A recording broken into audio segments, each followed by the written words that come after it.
Assalamualaikum warahmatullahi wabarakatuh. Apa kabar sobat Radio Malam? Semoga kita semua dalam keadaan sehat, dilancarkan rezekinya dan diberi keberkahan dunia dan akhirat. Amin ya robbal alamin. Kisah Abu Nawas menjawab pertanyaan, siapa yang menciptakan Tuhan? Bukan Abu Nawas namanya jika tidak bisa menjawab dan memecahkan teka-teki. Hidup di masa Raja Harun al-Rasyid, Abu Nawas lebih dikenal sebagai seorang penyair. Selain itu, Abu Nawas juga terkenal jenaka dan konyol. Namun di balik kekonyolannya, Abu Nawas adalah sosok yang terkenal cerdas, banyak akal, dan religius. Suatu ketika, kota Baghdad kedatangan orang asing yang bikin gaduh warga kota. Tiba-tiba orang asing tersebut mengaku bahwa dirinya tidak mempercayai adanya Tuhan. Karena membuat resah masyarakat, akhirnya orang asing tersebut dipanggil ke istana oleh Baginda Raja. "Apa tujuanmu membuat onar di negeri kami?" tanya Baginda Raja dengan tegas. Bukan menjawab, orang asing ini malah menantang.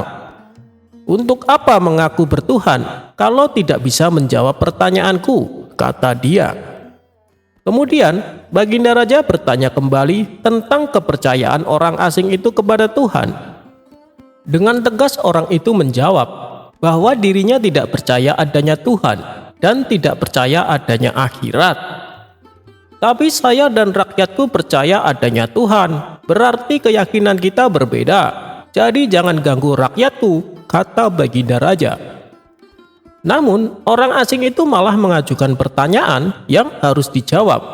Baginda Raja pun mempersilahkan. Orang Islam kan meyakini bahwa dunia dan seisinya adalah ciptaan Allah. Lalu siapakah yang menciptakan Tuhan? Bukankah sesuatu yang ada pasti ada penciptanya? Tanya orang itu. Sebenarnya, Baginda Raja bisa saja menjawab berdasarkan hadis dan Al-Quran. Tapi, karena yang dihadapi adalah orang yang tidak percaya Tuhan, maka jawabannya harus dengan logika, akal, dan pikiran yang tepat. Kemudian salah satu menterinya membisikkan kepada Baginda Raja, "Paduka, kalau urusan-urusan soal beginian, serahkan saja kepada Abu Nawas. Dia pasti bisa mematahkan argumen orang asing itu, Baginda," kata sang menteri. Raja pun menyetujui usulan menterinya. Maka dipanggillah Abu Nawas ke istana. Singkat cerita, Abu Nawas pun datang menghadap Baginda Raja. Ia lalu dipersilakan duduk di sampingnya. "Ada apa, Paduka? Kenapa tiba-tiba memanggil hamba?" tanya Abu Nawas. "Begini Abu Nawas, orang asing itu tidak percaya adanya Tuhan dan dia mengajukan pertanyaan, tapi jawabannya harus masuk akal," ujar Baginda Raja. Kemudian Abu Nawas menatap orang asing tersebut. "Oh, ini orangnya yang bikin gempar seantero kota Baghdad," gumam Abu Nawas dalam hati. Abu Nawas kemudian menghampiri orang asing itu dan duduk tepat di hadapannya. "Silahkan, apa yang ingin kau tanyakan?" kata Abu Nawas. Dengan penuh kesombongan, orang asing tersebut memulai pertanyaannya. "Anda sebagai orang muslim tentu percaya bahwa segala sesuatu, baik yang terlihat maupun tidak terlihat, pasti ada yang menciptakan," kata dia. "Ya, tentu saja saya percaya," jawab Abu Nawas. "Sekarang saya mau bertanya, siapakah yang menciptakan alam semesta dan seisinya?" tanya orang asing tadi. "Yang menciptakan alam semesta dan seisinya adalah Allah, Tuhan saya," jawab Abu Nawas. "Oh, baiklah. Lalu, siapakah yang menciptakan Allah? Bukankah tadi Anda mengakui bahwa segala sesuatu, baik yang terlihat maupun tidak terlihat, pasti ada yang menciptakan," kata orang tadi. Mendengar pertanyaan itu, Abu Nawas terdiam. Ia pun lalu berkata, "Anda pasti tahu kalau kami selaku orang Islam mengakui hanya ada satu Tuhan. Kita istilahkan saja Tuhan dengan angka 1, kata Abu Nawas. "Sekarang gantian aku yang bertanya, angka 3 berasal dari angka berapa?" kata Abu Nawas mengajukan pertanyaan. "Angka 3 berasal dari angka 2 ditambah 1, jawab orang tersebut. "Ya, benar. Kalau angka 2 berasal dari angka berapa?" tanya Abu Nawas lagi. "Angka 2 berasal dari angka 1 ditambah 1, jawab orang itu. "Ya, benar sekali. Sekarang kalau angka 1 sendiri berasal dari angka berapa?" tanya Abu Nawas kembali. Orang asing itu kaget dengan pertanyaan tersebut. Dia hanya terdiam dan tak bisa menjawabnya. Kemudian Abu Nawas berkata kembali, "Pada intinya, semua angka pasti ada awalnya, entah itu angka 5, angka 4, ataupun angka 10. Dan angka-angka tersebut diibaratkan alam semesta ciptaan Allah," kata Abu Nawas. "Apabila kamu bertanya siapa yang menciptakan Allah, sama halnya saya bertanya dari mana angka 1 itu ada. Kamu pasti tidak akan bisa menjawabnya," tambah Abu Nawas. Orang asing itu pun langsung terdiam merenungi kata-kata Abu Nawas. "Untuk jawabanmu atas pertanyaanku masuk akal juga," kata orang asing tersebut. Jawaban Abu Nawas tentang siapa yang menciptakan Tuhan membuat lawan bicaranya terdiam. Baginda Raja pun kagum atas kecerdasan Abu Nawas.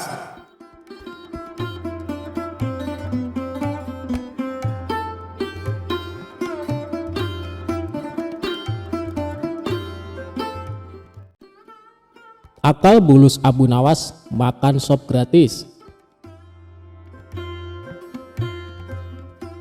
Suatu hari Abu Jahil sibuk berbelanja di pasar. Tanpa diduga ia bertemu sahabat lamanya.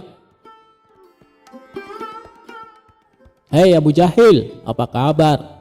tanya sahabatnya. "Kabar baik, lama kita tak bertemu," balas Abu Jahil. Kemudian sahabatnya mengajak Abu Jahil ke rumahnya dan menjamunya dengan makanan. "Wahai kawan, aku merasa tersanjung dengan penghormatan ini. Kamu memang sahabatku yang istimewa. Besok aku mengundangmu ke rumahku untuk makan siang," pinta Abu Jahil. "Baiklah Abu Jahil, insya Allah aku akan datang," jawab sahabatnya itu.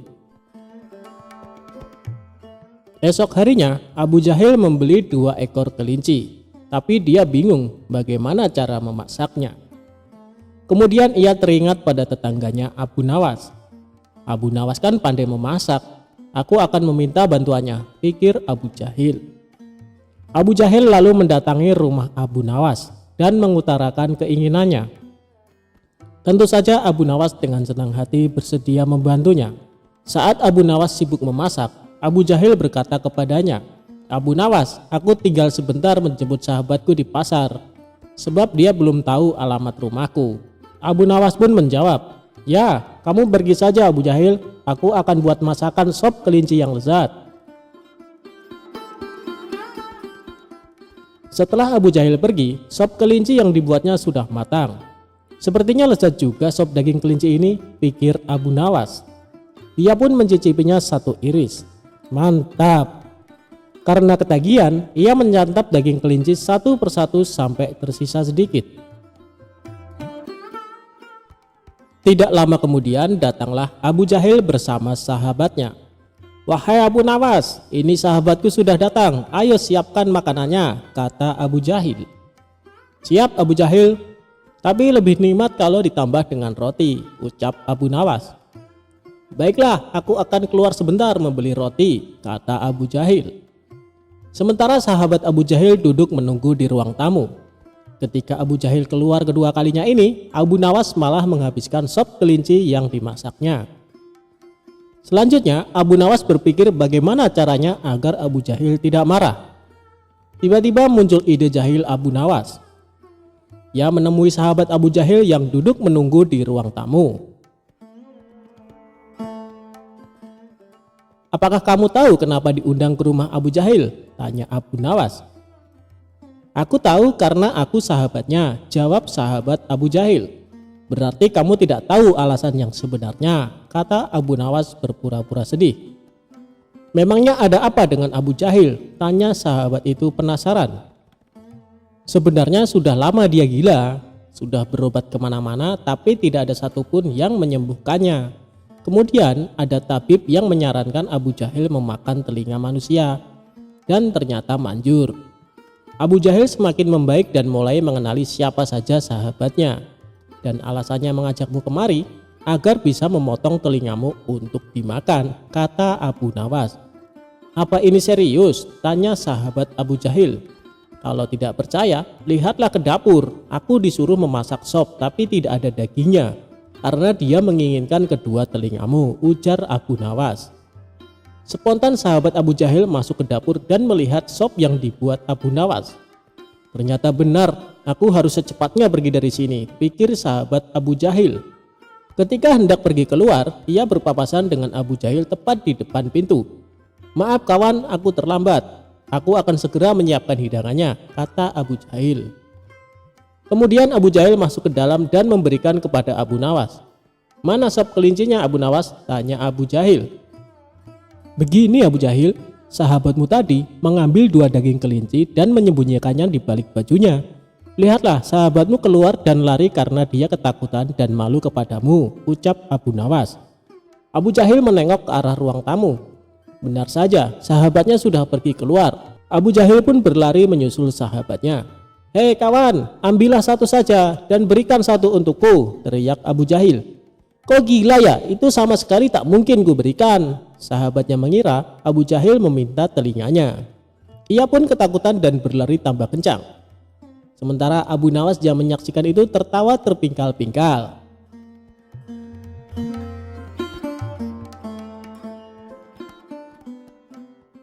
Kejujuran Abu Nawas diuji dengan wanita cantik.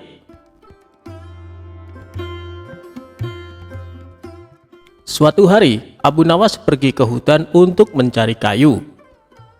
Ia membawa kapak yang sangat usang sebagai alat mempermudah pekerjaannya. Namun sayangnya kapak miliknya itu malah jatuh ke jurang. Melihat Abu Nawas yang sedang panik dan bingung karena kapak satu-satunya jatuh ke jurang, jin itu langsung berubah jadi seorang kakek-kakek.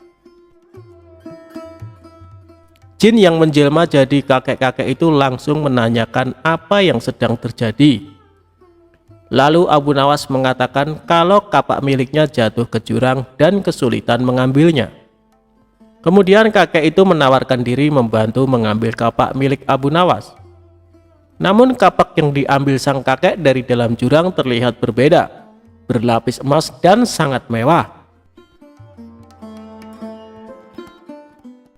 "Apakah ini milikmu nak?" tanya kakek itu. "Bukan kek," ujar Abu Nawas. Lalu kakek itu langsung menggantinya lagi. Kali ini kapak yang tidak kalah mewah, yaitu dilapisi intan permata sehingga terkesan mewah sekali. "Apakah itu kapakmu anak muda?" kata kakek itu. "Bukan kek, kapak saya jelek dan berkarat," terang Abu Nawas. Kakek itu pun berkata dalam dirinya bahwa Abu Nawas ini memang benar-benar jujur. Sebelum memberikan 2 kapak mahal tadi, kakek itu bertanya kepada Abu Nawas, "Mengapa tetap ingin kapaknya yang sudah usang itu? Aku tidak mau mengambil yang bukan hak saya kek. Aku adalah orang yang selalu bersyukur dengan apa yang saya miliki. Bagiku, kapak jelek ini adalah rezeki yang luar biasa karena bisa memberikan nafkah yang halal," tutur Abu Nawas. Akhirnya, kakek itu memberikan kapak berlapis emas dan intan permata tadi kepada Abu Nawas sebagai hadiah karena sudah jujur. Ia pulang dengan membawa 3 kapak, yaitu kapak jelek miliknya, kapak yang terbuat dari emas, dan kapak yang berlapiskan intan permata. Tidak sampai di situ, jin tadi masih ingin menguji kejujuran Abu Nawas. Godaan yang diberikan melalui harta tidak berhasil. Akhirnya jin yang menjelma jadi seorang kakek tersebut akan mengujinya dengan wanita. Kakek itu kemudian menculik istri Abu Nawas, kemudian menyembunyikannya ke alam jin. Setelah pulang dari hutan, Abu Nawas langsung mencari istrinya. Ke semua sudut ruangan ia cari, namun istrinya menghilang secara misterius. Lalu kakek itu datang kepada Abu Nawas dan bertanya, apa yang sedang dia cari, dan menawarkan diri untuk membantunya. Abu Nawas mengatakan kalau istrinya hilang secara misterius dan hanya meninggalkan pakaian kotor. Tenang, aku akan membantumu dan pasti menemukan istrimu, ujar sang kakek. Tiba-tiba Abu Nawas teringat kalau kakek itu yang ditemuinya di hutan saat kapaknya masuk ke jurang dan memberikannya 2 kapak yang sangat bernilai. Wah, rupanya kakek itu ingin menguji kejujuranku lagi, kata Abu Nawas di dalam hatinya. Kakek itu lalu datang membawa wanita yang sangat cantik dan bertanya kepada Abu Nawas, apakah benar orang itu adalah istrinya? Abu Nawas melihat dari ujung kepala sampai ujung kaki. Apakah benar wanita ini adalah istrinya? Benar kek, ini istri saya, katanya. Bukan, ini bukan istrimu. Kenapa kau tidak jujur? Katanya hidup harus penuh rasa syukur, ucap sang kakek. Lalu Abu Nawas menjelaskan, jika ia mengatakan itu bukan istrinya, kejadian yang sama akan seperti kapak tadi. Kakek itu nantinya akan membawa 1 wanita cantik lagi. Nanti kau akan memberikan 2 wanita cantik itu lagi kan? Sama seperti kapak, terang Abu Nawas. Jin yang menyerupai kakek itu langsung tertawa terbahak-bahak. Ia tidak menyangka kalau Abu Nawas bukan hanya jujur, tapi juga cerdas.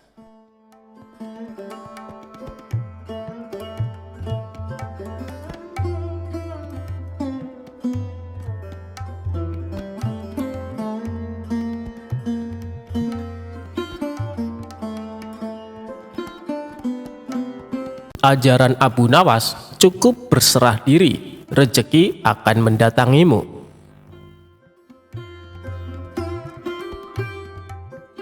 Suatu hari, Baginda Raja mengundang sejumlah ulama untuk berkumpul di istana. Tentu saja termasuk Abu Nawas. Raja mengundang Abu Nawas dan para ulama untuk membahas berbagai hukum Islam. Dengan begitu, Raja tetap bisa menimba ilmu tanpa harus meninggalkan kediamannya. Ulama fikih menyampaikan keilmuan seputar halal haram dalam hukum agama Islam. Ulama tauhid menyampaikan keilmuannya seputar keesaan Allah Subhanahu wa Ta'ala beserta kekuasaannya yang meliputi alam semesta. Begitu juga dengan ulama lainnya.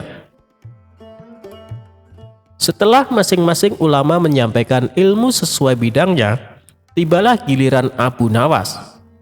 Dikarenakan bingung harus menyampaikan apa, Abu Nawas pun berkata, "Ampun Paduka yang mulia, apa yang ingin Paduka dengar dari hamba? Hamba rasa para ulama ini sudah menyampaikan semuanya."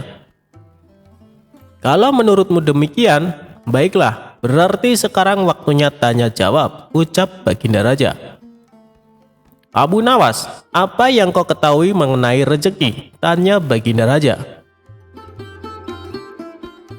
"Kita semua pasti meyakini bahwa rezeki datang dari Allah Subhanahu wa Ta'ala. Sebagaimana dalam firman-Nya, tidak ada suatu binatang melata pun di bumi melainkan Allah lah yang memberi rezekinya," jelas Abu Nawas. "Rezeki itu bisa datang dari mana saja Paduka. Kita sebagai manusia cukup bertawakal dengan benar. Niscaya rezeki akan datang kepada kita. Lakukan yang menjadi bagianmu. Selanjutnya biarlah Allah yang mengurus lainnya." Ini berdasarkan hadis Nabi yang berbunyi, "Andai kalian bertawakal kepada Allah sebenar-benar tawakal, niscaya Allah akan memberikan rezeki kepada kalian sebagaimana Dia memberikan rezeki kepada burung yang pergi dalam keadaan lapar, lalu pulang dalam keadaan kenyang," papar Abu Nawas. Ternyata pandangan Abu Nawas mengenai rezeki tidak sama dengan para ulama yang hadir. "Wahai Abu Nawas, seandainya seekor burung tidak keluar dari sangkarnya, bagaimana mungkin ia akan mendapatkan rezeki?" tanya salah satu ulama. "Untuk mendapatkan rezeki dibutuhkan usaha dan kerja keras, Abu Nawas. Rezeki itu tidak datang sendiri, melainkan harus dicari dan didapatkan melalui sebuah usaha," timpal ulama yang lain. Tapi Abu Nawas bersikukuh dengan pendapatnya, sehingga terjadilah sedikit perdebatan di antara mereka. Tidak ingin debat berkepanjangan, Abu Nawas lalu berkata, "Begini saja, besok kita berkumpul lagi di sini dan buktikan pendapat kalian di hadapan Paduka Raja." Para ulama itu pun sepakat dengan tawaran Abu Nawas tersebut. Abu Nawas dan para ulama kemudian pamit kepada Baginda Raja meninggalkan istana. Setelah berpamitan kepada Baginda Raja, Abu Nawas pun segera pulang ke rumahnya, sebab ia harus mengajar murid-muridnya. Sementara para ulama tersebut sibuk mencari cara untuk membuktikan pendapat mereka. Sampai pada akhirnya saat berjalan pulang menyusuri sebuah desa, para ulama melihat penduduk setempat sedang panen buah kurma. Kemudian terbesitlah niatnya untuk membantu warga tersebut. Setelah selesai dengan pekerjaannya, para ulama ini mendapat imbalan beberapa ikat buah kurma dari warga setempat. Mereka senang bukan main. Para ulama itu senang bukan karena mendapatkan kurma, tetapi memiliki alasan untuk menyampaikan kepada Abu Nawas dan Baginda Raja bahwa pendapat mereka soal rezeki adalah benar. "Kita mendapatkan buah kurma karena berusaha dan bekerja, sedangkan Abu Nawas hanya diam di rumah. Mana mungkin dia mendapatkan kurma? Ini menunjukkan bahwa rezeki bisa didapat bila mencarinya dan bekerja. Jadi pendapat kita sudah benar. Besok kita bawa ini sebagai buktinya. Kita tunjukkan kepada Abu Nawas dan Baginda Raja," kata salah satu ulama kepada kawannya. Maka pada keesokan harinya para ulama ini datang ke istana. Sesampainya di sana, ternyata sudah ada Abu Nawas duduk di hadapan Baginda Raja. Melihat para ulama sudah datang, Baginda Raja segera menyambutnya. "Kemarilah, silakan duduk tuan-tuan," sambut Baginda Raja. Mereka lalu duduk bersebelahan dengan Abu Nawas. Salah satu ulama kemudian berkata, "Ampun Paduka yang mulia, sesuai dengan janji kami membawakan bukti atas pendapat kami. Kami rasa pendapat Abu Nawas kurang tepat. Justru pendapat kamilah yang lebih tepat." Mendengar hal itu, Baginda Raja pun bertanya, "Bukti apa yang kalian bawa?" Para ulama ini segera menunjukkan beberapa ikat buah kurma dan meletakkannya di hadapan Abu Nawas dan Baginda Raja. "Buah kurma ini kami dapatkan karena kemarin kami bekerja membantu warga panen kurma. Jadi mengenai pendapat Abu Nawas yang mengatakan seseorang cukup bertawakal dengan benar nanti rezeki akan datang sendiri, kami rasa pendapat tersebut kurang tepat Paduka. Pendapat kamilah yang lebih tepat, karena rezeki itu harus dicari. Seandainya kami tidak bekerja membantu warga, kurma ini tentu tidak akan sampai di tangan kami.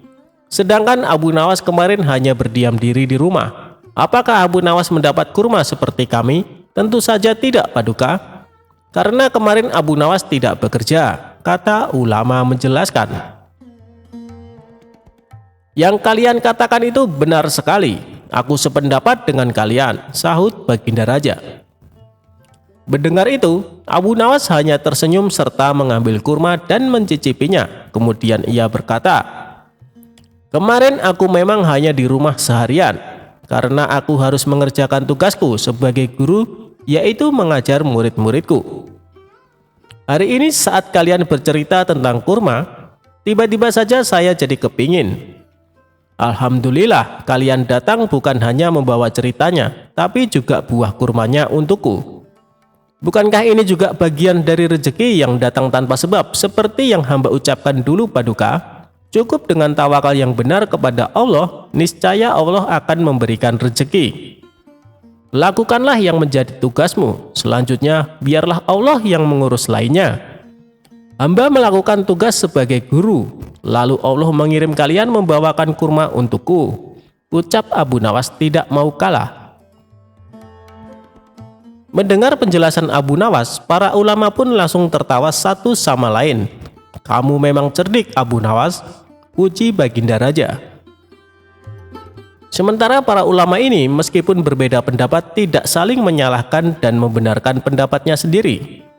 Begitulah indahnya Islam, saling menghormati meskipun berbeda pendapat.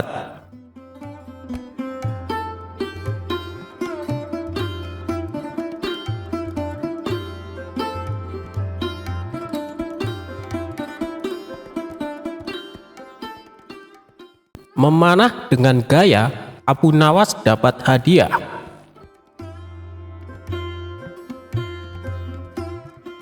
Baginda Raja tak henti-hentinya mengerjai Abu Nawas, namun ia selalu lolos dari perangkapnya.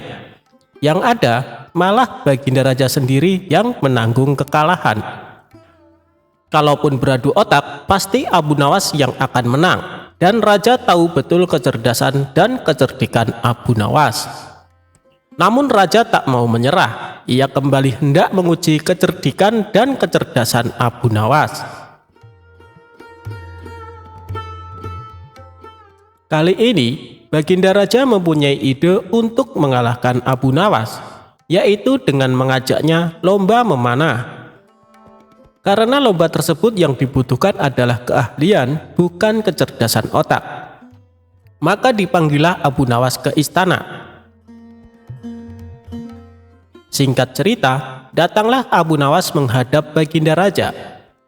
Ada gerangan apa Paduka memanggil hamba? Tanya Abu Nawas. Jadi begini, aku akan menantangmu untuk lomba memanah, Abu Nawas. Apa kamu berani? Tanya Baginda Raja. Tapi Paduka, saya kan tidak pandai memanah, jawab Abu Nawas. Jangan khawatir Abu Nawas, kalau kamu berhasil, kamu akan mendapatkan hadiah yang besar, rayu Baginda Raja. Mendengar iming-iming hadiah besar, membuat Abu Nawas tergiur. Baik Paduka, saya ikut, saut Abu Nawas. Nah, begitu dong. Tapi lomba ini ada peraturannya Abu Nawas. Kamu hanya boleh memanah 1 kali dan harus tepat mengenai sasaran. Kalau kamu berhasil, kamu akan membawa hadiah besar. Tapi kalau kamu gagal, kamu harus pulang dengan jalan merangkak, jelas Baginda Raja. Waduh, saya masuk perangkap sang raja lagi nih. Sudah tahu kalau saya tidak pandai memanah, tapi dipaksa ikut lomba memanah, batin Abu Nawas dalam hati. Di saat Abu Nawas kebingungan, Baginda Raja berkata, "Hei Abu Nawas, kenapa kamu bingung? Ada hadiah besar menantimu. Ayo kita mulai saja permainannya," ajak Baginda Raja. Kemudian Baginda Raja dan Abu Nawas berjalan ke tengah lapangan. Giliran pertama adalah Baginda Raja. Ia mengambil busur dan anak panah. Dengan penuh perhitungan, Baginda Raja melesatkan anak panahnya. Bidikannya hampir tepat mengenai sasaran. Anak panah tersebut menancap di pinggiran sasaran. Sekarang tibalah giliran Abu Nawas. Ia pun berpikir keras agar lepas dari jebakan sang raja. Dengan hati berdebar, Abu Nawas mengambil busur dan anak panah. Otaknya terus berputar mencari cara supaya dirinya tidak dipermalukan oleh sang raja. Akhirnya, dengan memantapkan hati, Abu Nawas mulai membidik sasaran. Saat ia memanah, sudah bisa ditebak anak panah melesat jauh dari sasaran. Melihat itu, Baginda Raja pun tertawa. "Kamu kalah Abu Nawas, aku yang menang," teriaknya kegirangan. Namun dengan kecerdikannya, Abu Nawas berkata, "Tunggu dulu Paduka, itu tadi saya sedang mencontohkan gaya memanah Tuan Menteri," ujarnya. Abu Nawas lalu kembali mengambil anak panah. Ia membidiknya dan mulai memanah untuk kedua kalinya. Namun anak panah masih juga meleset jauh dari sasaran. Tapi sebelum Baginda berteriak kegirangan, Abu Nawas menyela duluan. "Demikianlah gaya Tuan Wali Kota memanah," sahutnya. Baginda Raja menjadi tidak sabar dengan aksi Abu Nawas ini. Ia pun berteriak, "Hei Abu Nawas, mana gaya memanahmu?" Dengan santainya Abu Nawas menjawab, "Tenang Paduka yang mulia, gaya hamba tentu lebih baik." Abu Nawas lalu kembali mengambil sebuah anak panah. Ia membidik dan mulai memanah. Untuk ketiga kalinya, anak panahnya melesat makin jauh dari sasaran. Abu Nawas kembali berteriak, "Itu tadi gaya Tuan Hakim memanah." Mendengar itu, Baginda Raja semakin emosi dibuatnya. "Wahai Abu Nawas, yang aku minta gaya memanahmu, bukan gaya orang lain," bentak Baginda Raja. Abu Nawas nyaris putus asa, tapi tetap menunjukkan wajah lucunya. Ini adalah tembakannya untuk yang keempat. Abu Nawas mengambil anak panah dan mulai membidik. Beruntung baginya karena kali ini, anak panah secara kebetulan melesat mengenai sasaran. Anak panah menancap di tengah-tengah sasaran, sedangkan anak panah Baginda hanya di pinggiran saja. Abu Nawas pun berteriak dengan kencang, "Inilah gaya Abu Nawas memanah yang mulia. Untuk itu saya tunggu hadiah dari Paduka Raja," kata Abu Nawas kegirangan.